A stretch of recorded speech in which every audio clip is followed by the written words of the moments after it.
Thank you. I'd be remiss if I didn't get a selfie. Can I get a selfie with everyone in the background? Go Mountaineers. Thank you. If I'm in the way, just holler. If there's something you can't see.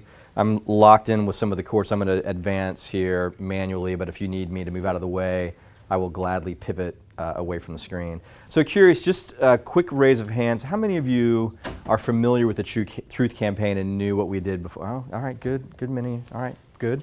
How many of you, when you woke up this morning, thought, man, my life would be complete if I just saw a smoking prevention campaign? One, yeah, brave soul. I think that's the crux of the challenge for us as a brand and an organization, is that we're trying to impact traditionally 12 to 17-year-olds, but now 12 to 24-year-olds. There's zero momentum around this issue and this cause for us in the popular culture. So everything that we do, we generate because we're flat-footed. And so as you are hearing what we're talking about today, I'm going to share some of the work that we're really proud of, some of the recent work. Bear in mind that one of the underpinnings for the strategy behind the Truth Campaign is to entertain the audience. And so we are very cognizant of the fact that we're building a brand.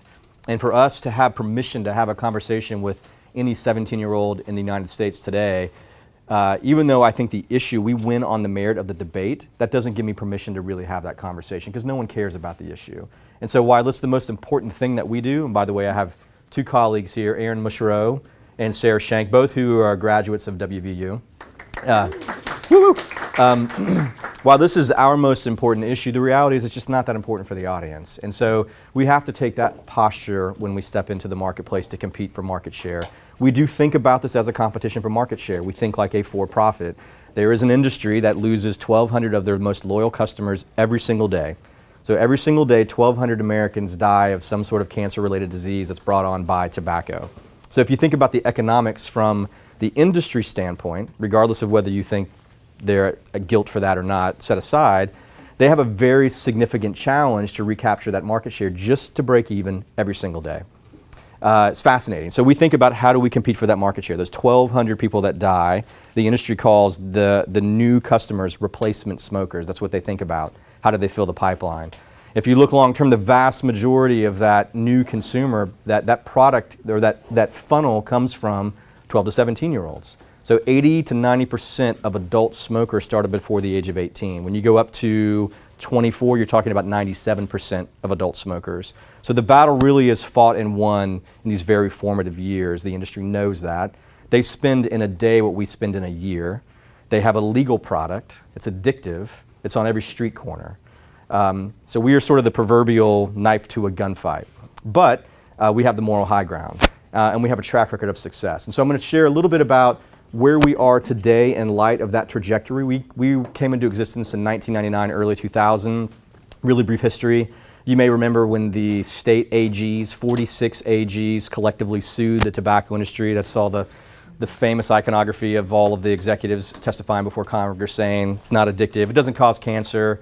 Oh, and by the way, we never knew that. There's no studies that actually prove that, and they were lying, right? There was treasure trove of information going all the way back to the 50s and 60s stating that they knew it was addictive, they knew it caused cancer, they were perpetrating a fraud, they were targeting African Americans, they were targeting LGBTQ, they were targeting populations that they thought they could pick off easily. And the way that they talked about those individuals and those populations is alarming and quite frankly disgusting. And so for us, when we had our access to that data, back in 2000, we started to share that data, right? There was really no way for you, if you're in the audience, to have access to that kind of information. So we had a treasure trove of documents. We filed through the documents. We find an interesting fact. We tell that fact to the consumer. That has an impact. So if you fast forward to where we are in 2015, we can't play that same role, right? The landscape has changed, and I'll talk a little bit about that in a second. So real quickly, we have been quite successful. When we launched the campaign in 2000, smoking rate was above 22%, but we're down to 8% when you talk about 12 to 17-year-olds cigarette smoking. Yes, thank you. Good news.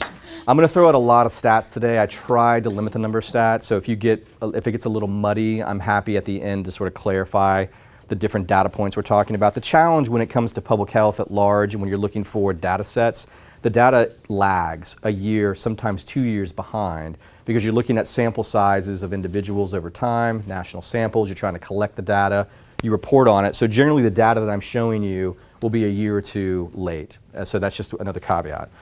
So good news is we were able to take credit for a lot of that decline. In 2004, we published a study that came out in the American Journal of Preventive Medicine that accredited us with over 450,000 lives saved as a result of the Truth campaign. So we could tease out, if you were exposed to truth, those who weren't exposed to truth, holding a whole bunch of variables constant, what impact was our campaign having? Conservative number, 450,000, translates into billions and billions of dollars in healthcare savings. Very, very, very proud of that stat. You'll note though, that's 2004, right? A lot has happened since 2004. And that's going to be the crux of where we're evolving to as a brand today. We also, this is what we're most proud of. It's real proof that the campaign actually worked. We also have a treasure trove of industry awards, 400 plus, 500 plus. We were just inducted to the PR Hall of Fame yesterday. Emmys, Cannes Lions, Effies, you name it, Webbies. Very, very, very proud of the work that we've done today. But those are all indicators that we're doing something right, and this is that indicator. We do have another outcome study coming that's going to come out in the next year. So this gap in terms of 2004 looking back, different landscape, right? So we have a very robust longitudinal sample of 14,000 kids we're following over 3 years to have what we hope will be a similar impact today. So when you look at this number though, you see the rate of decline, you think, great, job well done, not a whole lot to do. Well, it's interesting when you start to look at the age of initiation, the truth is we have had a massive impact, right? So when you think about the 12 to 14 and the 15 to 17 year olds, if you look at the blue as 2002 to 2006, you can see where the smoking rates, the initiation rates are. 2007 to 2012, you can start to see how those rates are dropping, right? So this tracks with the data I showed earlier. Fewer kids are smoking, so we're having an impact. As you get older, 18 to 21 and 22 to 25, we're starting to see an uptick. And again, this is a 2012 number. We've had a glimpse at what we're going to see coming from 2013 and 14, the numbers continuing to go up.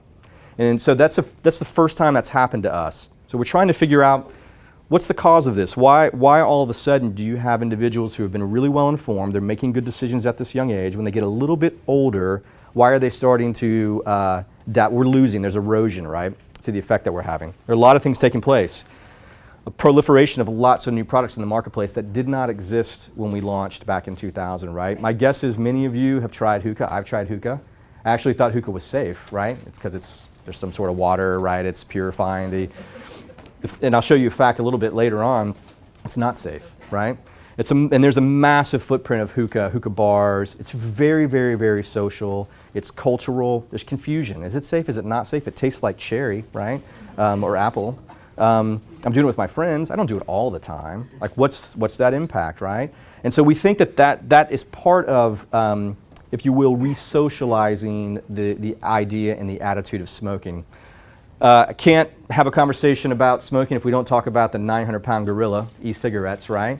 And so it's hard to describe what's happening in the marketplace with e-cigarettes, and it would take me a whole separate conversation to talk about it. I won't go deep there, only to say that you see it as well, right?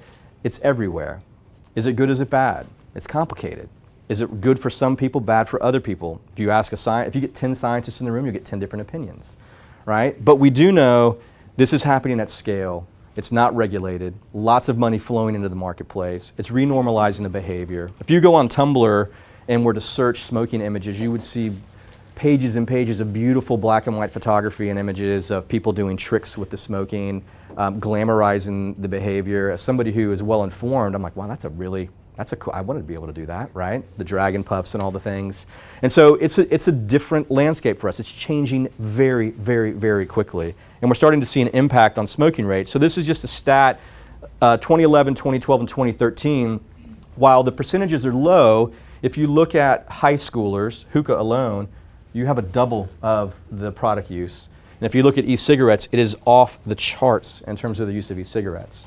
And so the number that we're going to see for 2014 and 2015 is going to continue to grow. You're starting to see people like the CDC and other agencies, they're trying to figure out what to do.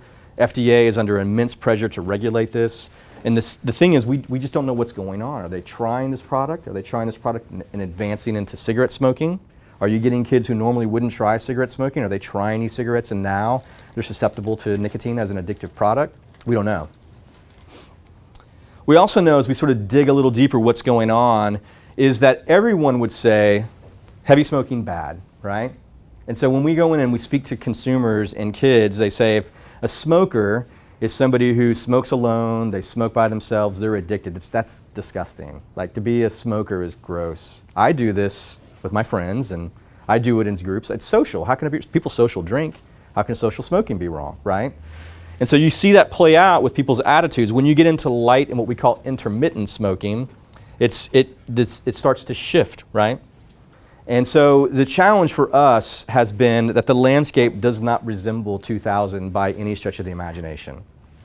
So we've been very successful in driving that smoking rate down, but if you look at the smoking rate I showed you earlier, that smoking rate was around, you'll hear me say 8 or 9% because that number has changed recently. But if you broaden the aperture a bit to talk about other combustibles, flavored cigars, hookah, excluding e-cigarettes, that number is closer to 22%. And so what we think is happening, people are starting to shift their behavior away from cigarettes to some of these other products. It's seen as being safer, it's seen as being social, and they're starting later. It's a massive, massive challenge for us. The other thing is, I mentioned earlier, it's really hard to find traction to talk about this. Are you a smoker? Nope. The term social smoker doesn't even ring true with individuals because it's very situational. I don't do any of those things. Oh, well, I may smoke a black and mild when I'm with my friends doing fill in the blank. I may smoke a very specific product. It's very hard to even come up with a categorical term to talk about the issue because it's very product specific. It's very, very messy.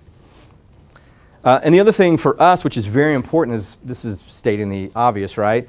Teens clearly do not have the same relationship with brands that they did in 2000. That to you is a duh. But for someone like us who is trying to shift and have built our entire success around a brand and the brand equity and the saliency of that communication with the consumer, this has been a very difficult and seismic shift for us. So if you think back to when we launched, I would say our tenor, have anybody seen our ads, body bags? So the tenor of the ad was very much around, we're going to reveal these facts to you that you didn't have access to, and we're going to pull the curtain back, so to speak, on what the industry is doing. They're perpetrating a fraud.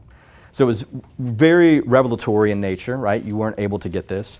But one thing we did, because this was very much a Gen X tone, is we weren't telling the audience to do a thing, right?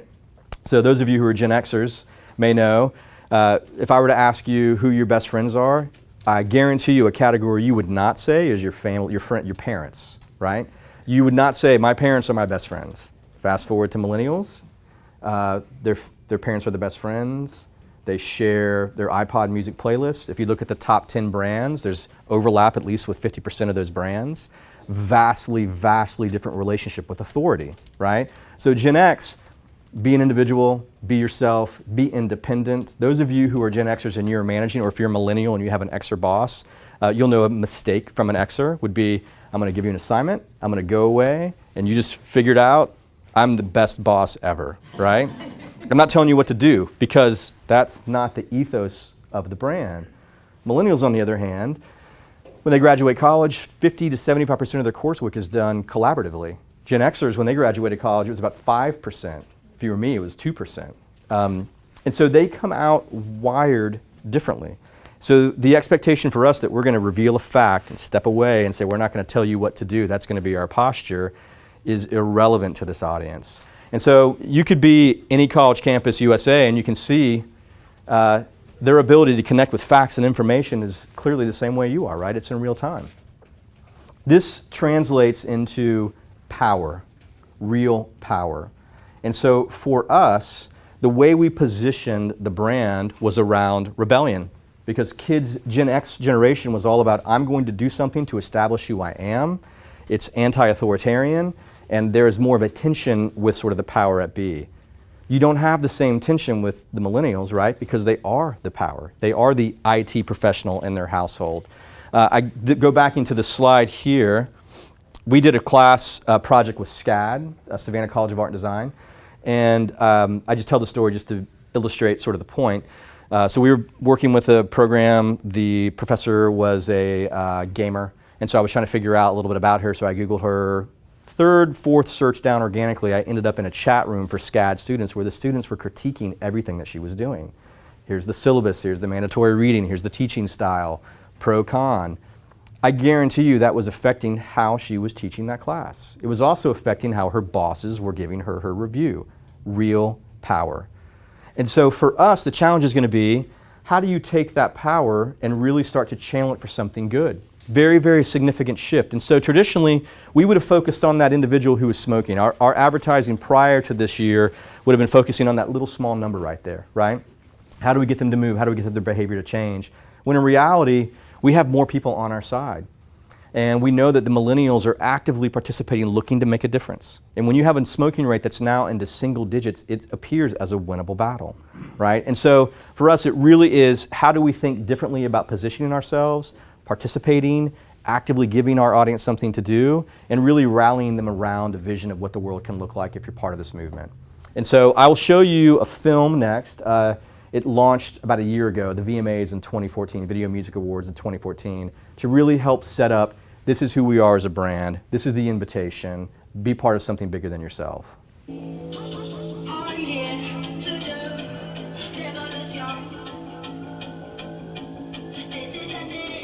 Gotta cruise now.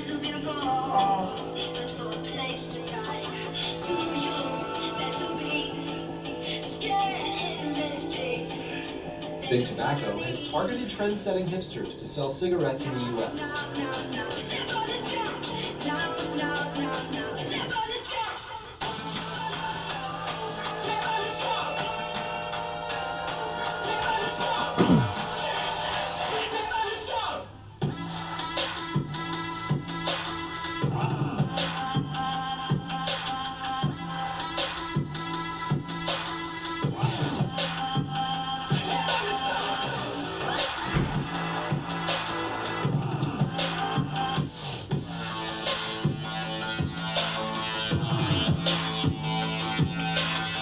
So hopefully that rings true to the 15 minutes of setup I just gave you. But the idea being, this is a brand, this is an issue for you, talking to the 91, 92% versus solely focusing on the 9%. So at the same time, we also realize, if you think back to that stat, we could very quickly be talking to ourselves, right? Because if you look at the data is saying, people would say, yeah, I totally agree with you. And then I'm going to go to the party on my college campus and I'm going to drink and I'm going to smoke. Because I'm totally down. In fact, you're not even talking to me, right? Because I agree, and I'm not smoking, even though I'm going through a pack a weekend or fill in the blank example, right? So for us, we really had to dig into what is going on the social smoking front. It's very complicated for all the reasons I mentioned earlier, but there's a reason. I mean, people will justify why they do it, right? One of the challenges we're going to have ongoing, not just for us as a brand in the immediate future, but the long-term future, is one of the beautiful things about the millennial generation is the most informed, the most educated, the most wired, and I also think the most tolerant, right? You don't have to look very far to see how they're using their power for good. I think the marriage equality, whether you agree or disagree politically, that issue changed drastically when the millennial generation grabbed hold of that and took off with it socially. And there were a lot of other factors. People were working on that issue for decades, right? But there was a tipping point that happened. You also see the downside with things like bullying, right? The anonymity of being able to rally people and marginalize individuals. So there's definitely a two-sided coin. And I think the generation as a whole is experimenting with this power. And so our hope is for us, we see this as a no-brainer issue, get involved, let's make a difference. And so for us, when it comes to the issue, the challenge is the YOLO sort of, you do you, I do me, you only live once, I'm not gonna judge you. You know, it's hard to gain traction with that. For all the obvious things that I just mentioned, how do you challenge and disrupt that status quo? Well, part of it is to understand, like, why are people doing it? And again, there are justifiable reasons to a certain degree in terms of the lies we tell ourselves. So why do you smoke? Well, I see someone at a party, they're going outside to have a cigarette, I kind of want to talk to them, and so, I don't know, it's a shortcut. So I have a cigarette, and I do it. We hear people say, I don't know what to do with my hands, I'm kind of nervous, and so it gives me something to do with my hands. We hear people say, like, again, this cognitive dissonance of, if I smoke a cigarette at a party, it's situational, I'm not really a smoker. And so there are all these what I would call myths that we tell ourselves. I'm more attractive, I look more alluring, I look rebellious, whatever those sort of, that old lineage or old baggage comes through. People will say those things back to us time and time again. So the reality for us was we landed on what we think was a pretty powerful insight around social smoking. And it was this idea that when we started combing through, like, what's going on in culture, what are some of the trends? I won't ask any of you to raise your hand if you've been on Tinder, but I'm certain that most of you know what Tinder is, or some other site like a Tinder. The ability to make a connection online through a dating app, if you call it a dating app, is widespread, right? And so what we were able to find through working directly with Tinder, which is an insight in terms of working with platforms, not just trying to look for a paid or an earned, but how do you partner with some of these platforms, we found that they had really rich data. And some of the data yielded the fact that if you had a smoking picture in your pic, that you had half as many likes. So a non-smoking pic meant double the matches. So that translates into, if you're not smoking in your pic, your chances of hooking up are doubled, right? So, while we're trying to figure out how do I talk about smoking in a way that is relevant, you're not going to hook up if you're smoking is hyper relevant to this audience, right? I mean, you can't think of a more charged communication point than to say, you're not going to hook up and it's on you, and the data supports that. And so again, that's a place where we can play in the space. We have other people in the space with us, like the FDA. They do a very powerful campaign. They wouldn't be able to touch the issue the way we're able to touch the issue. And so again, it helps us differentiate our spot in the marketplace, which is another side note. And so we felt like this was a really powerful insight for us to talk about social smoking, to use data, but not make you out to be the bad guy. And then as we started to dig deeper, we found out that there's a term of rejection, as I'm calling it, that was already in the marketplace, swiping left. And so if you're on a dating app, you sort of vote down someone. If you swipe left, you're basically saying, no thank you. If you swipe right, literally it's that simple, you're saying, I consider you, you're in the consideration pool. And so for us, there's momentum, Tinder, all over the marketplace, dating apps, the terminology already existed. So for us, it was how do we take that idea and really tether it back to our issue in a way that seemed plausible. And really for us, this became an opportunity for us to really think about how do we use the social currency of the day to talk about what we think is a very pressing social issue. And so you'll see that theme play out a little bit as I share the work. So what's also important for us, when we sort of landed at this idea, we decided not to do your traditional, not to see the opportunity through the 30-second or 60-second spot lens, which I have to tell you for someone like us is extremely difficult because a lot of our data is tethered to, did you see this ad? Can you recall that ad? And we're going to take credit for the impact on that ad. And so that's a dated model. Everyone would say that's a dated model. There's just not a lot in the marketplace that we can stand on that's been published in peer review articles or journals that gives us anything of substance to stand on. So when I say we decided to have the content-driven strategy, it was a leap of faith. And so if you were to look up content strategy or content-driven strategy, what you'll see is content that is, the sole goal is to educate and not have anyone sell a product. It's just for the enlightenment of the individual, right? Well, that's us, right? We're not selling a product. Regrettably, I wish we did have a product to sell. We're working on that. So for us, it was a content-driven strategy that was really going to be focused on how do we get people to engage, how do we get them to participate, and then how do we then think through the earned and the owned and the paid, right? So what we did was we came up with our own music video.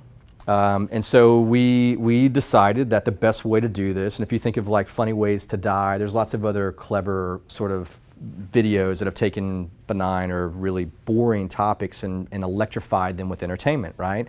So we decided music. We spend a lot of time and a lot of investment with MTV and VH1 and around the Grammys. And so for us, music is a passion point. Hopefully that came through when you heard the soundtrack. Like we spend a lot of time and energy thinking about how do we connect through music. The industry does the exact same thing because there's a reason, that emotional connection. And so what we did is we casted very deliberately who we would have in our spot. So you may not know Becky G or Fifth Harmony, but at the time, and the data here, the stats, it's reflective of when we shot the spots, the work back in January, February. Becky G, number 3 on the Latinos post, a very up-and-coming artist. Fifth Harmony had won the X Factor, and they happened to be trending. They were the band of the moment when the Billboard, Twitter, they sort of forecast who were the trending artists.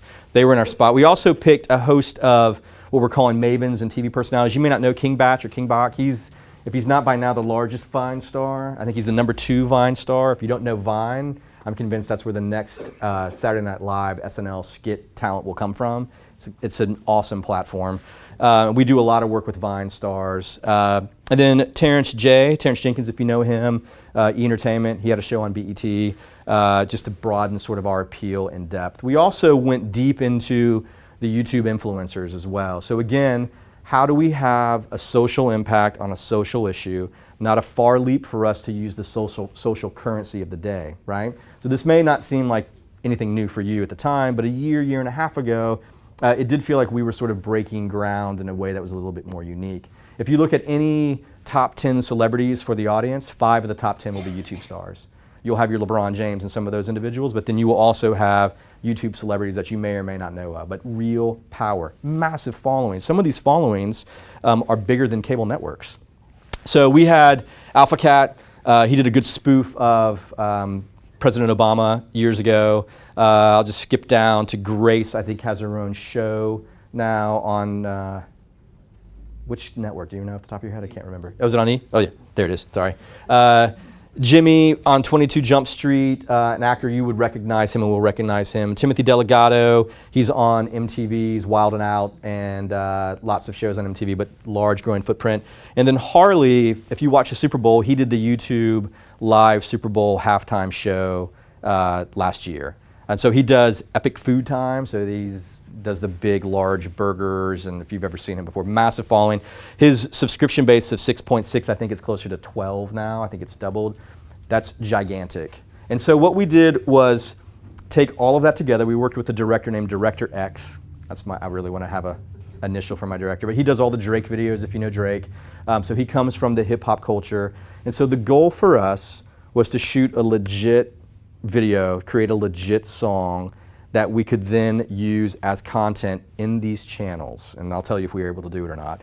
And so for us to be on an MTV, to be on a Fuse, to be on a Vivo, and to be shown as a video, it's gotta be a video. Like no one's gonna give us credit to say, nice try, nonprofit, we're gonna throw you on our network, right? It doesn't work that way. And so I'm proud of it. I think you'll like it. It's clear that we have a message and we're pushing an agenda, and so it's not a true art form the same way that Director X does with Drake. But I'll share with you the video and I'll talk a little bit about the impact. Swipe. It's gonna be a right swipe. This man has shaved his chest hair into a heart. Oh. You stole mine. Right swipe it. Right swipe, right swipe. That kind of looks like my sister, It does. but I know she's not. He's cuddling a kitten. Oh my God, I want to eat their faces. Oh! She's hot. Oh, wait a minute. Oh. That's a lollipop. Oh, that is not a lollipop. Left swipe. Left swipe. This must be some kind of joke. If you think you're my type, and I'm my type. If you're gone in a cloud of smoke, I just left swipe. Bye bye. I just left swipe. Left swipe that. You gotta swipe it left. Yeah. You gotta swipe it Left left. swipe that. You gotta swipe it left. This is stuff I don't like, so I gotta Left swipe that. Look at you with your shirt off, flexing. You're buff, but you puff, hashtag perplexing. Yeah, you work out, you're in shape, okay. I like the six-pack abs, not the six-packs a day. Came across a photo of this green-eyed hottie. Whole nine, pretty face, tight waist, nice body. But I just couldn't overlook one small fact. She smokes like an old man at a racetrack. This must be some kind of joke. If you think you're my type, and I'm my type. If you're gone in a cloud of smoke, I just left swipe. Bye bye. I just left swipe. Left swipe that. You gotta swipe it left. Yeah. You gotta swipe it Left left. swipe that. You gotta swipe it left. This is stuff I don't like, so I gotta Left swipe that. Mr. World Traveler, your trips look expensive. Sitting on a mountaintop looking all pensive. I was about to ask, how's the air up there? But based on this pic, I guess you don't really care. Lots of chicks in the pic, not sure which one's you. Them cigarettes are taking y'all from 10s to 2s. And one thing's true about your whole crew, none of you cigarella's gonna be my boo. Smoking with a tiger? Left swipe that. While you're on a hang glider? Left swipe that. Smoking while acting healthy. Left swipe that. Smoking all stealthy? Left swipe that. Smoking with a duck face. Left swipe that. At a monster truck race? Left swipe that. Smoking at the prom. Left swipe that. Even in a photo bomb? He don't care. Left swipe that. You gotta swipe it left. Yeah. You gotta swipe it Left left. swipe that. You gotta swipe it left. This is stuff I don't like, so I gotta Left swipe that. You gotta swipe it left. Yeah. Hashtag. I'll never remember you. So once we got the video shot, because it was a music video, because we were attaching ourselves to culture, we then started to look for how do we bring this thing to life. And the Grammys for us was the natural place. We had a 60-second spot, so we took the 2-minute and 30-second video, crunched it down into a 60-second spot.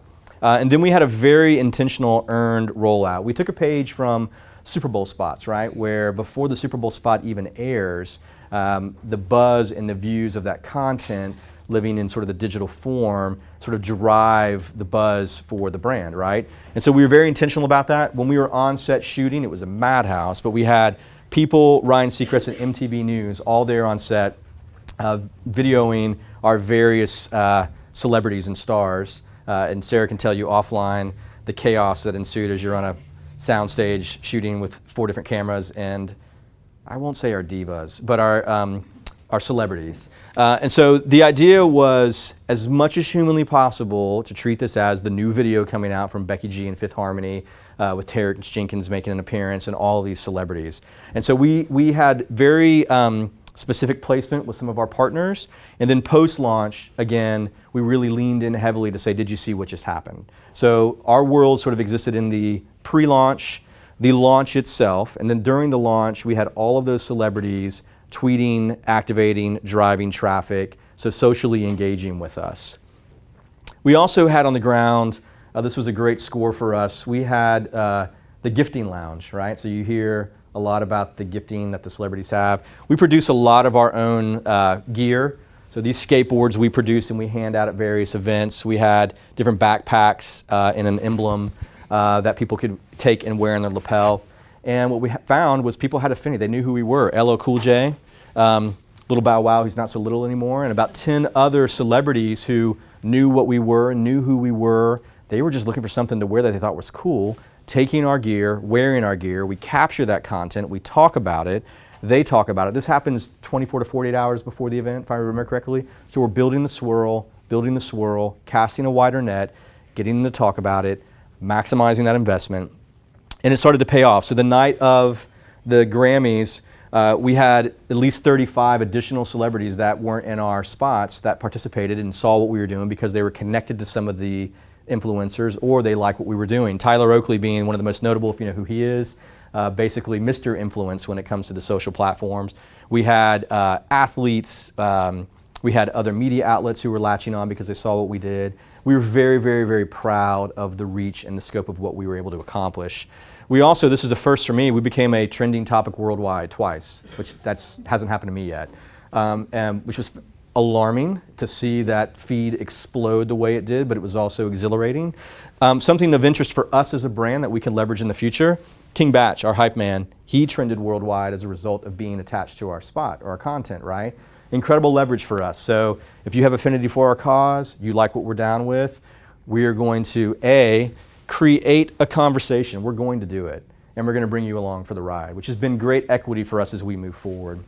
We were also, I'm pleased to announce, able to be the #3 trending topic on YouTube, which is not easy to do. We were beaten out by Jimmy Fallon, who, that's stiff competition, right? And Sam Smith, who, by the way, happened to win 4 Grammys that night. So in terms of being beat out by our competition, we were in really, really good company. And so you may remember at the onset I said the goal was to get this played as content, legit content on the platforms. Very pleased to say that MTV aired the video, VH1 aired the video, Fuse aired the video, Comedy Central aired the video, Adult Swim, Spike, and we actually had the soundtrack itself air as content on Spotify. So we were very, very proud and tired, but very, very proud of that feat. And so I have, although I'm not sure it's going to air, a wrap-up video that shows you more of the content and the performance. We'll see if it actually works. God willing. It's not going to work. The gist of the video states that we kicked ass. And so I would say, again, putting this in perspective, when we launched the campaign, our awareness rates of a brand were somewhere between the 25 to 30%. Our awareness of a brand now is upwards of 75 to 76%. And so we've had over the course of 12 to 16 months a fairly seismic shift. Part of that is we were underinvesting in the campaign. That's true. the other side of the coin was that we weren't speaking the language that was really relevant to the audience. And so these are all, in our mind, indicators, right? So for us, we need to reach the audience in a credible way. They need to know who we are. We need to have an impact on attitudes that we believe are associated with not picking up the cigarette or the product. Those are all indicators to behavioral change. And so I hope the end of the story will be that we drive that rate down slower, and I can prove it. So that slide where I said 450,000 fewer smokers related due to the campaign, that's the bet. And so these are all indicators. We're very, very proud of this work. We're very, very proud of what we've been able to accomplish, the integration into content. We worked very, very hard from an earned and a social and an owned to make this happen. They're indicators, so the story is not complete. But I do think we feel like we are standing on very fertile ground to have another success story where we can take credit for driving the smoking rate down. So how did I do on time? Man, I almost nailed that. Not showing the videos helped. We also, by the way, left swipe, that became part of the Urban Dictionary lexicon. So left swipe was an Urban Dictionary, left swipe that as well. Tons and tons of earned media, 20 million in earned media value. We have a very high bar in terms of how we value that. I can talk about that. The teen smoking rate, the 16.7%, that is the total population that reduced smoking, not the 9 to 8. So again, sorry for the confusion with the numbers. But that's our story. I'm sticking to it.